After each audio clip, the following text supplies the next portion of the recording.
pastores. Eu estou aqui para mais uma vez. Eu gostaria de agradecer as pessoas que visualizaram aquele outro vídeo que eu fiz sobre reiniciar.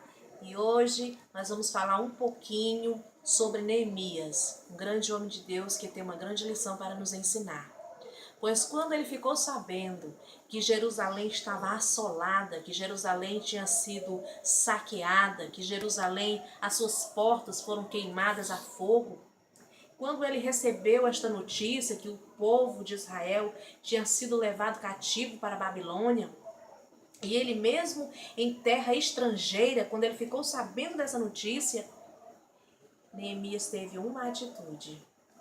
Aqui no capítulo 1, o versículo 4 diz: E sucedeu que, ouvindo eu estas palavras, assentei-me e chorei e lamentei por alguns dias. Então, Neemias, quando ficou sabendo dessa tragédia, digamos assim, ele teve uma atitude natural do ser humano: chorar. Ele lamentou, ele chorou, ele ficou triste por alguns dias. Mas logo em seguida, no mesmo versículo 4, nós temos uma atitude de Neemias. Neemias diz assim: E estive jejuando e orando perante o Deus dos céus. Então, depois do lamento, depois do choro, Neemias foi jejuar e orar perante o Deus do céu.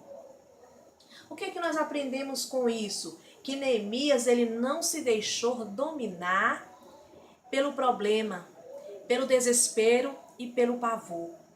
Nós observamos que desespero é uma pessoa que não tem esperança. E pavor é maior do que o medo, é uma coisa aterrorizante. Mas Neemias esteve orando e jejuando perante o Deus do céu. Essa foi uma atitude que Neemias teve. E existem muitas pessoas que diante do problema, diante das dificuldades, eles têm atitudes diferentes. Em vez de orar e de jejuar e de buscar o Senhor, eles ficam lá se lamentando, contando o seu problema para os outros, se entristecendo, ficam tristes, não levantam a sua cabeça, não acreditam na vitória.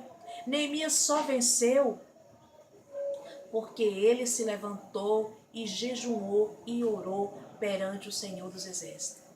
Nós formos olhar o exemplo de Agar.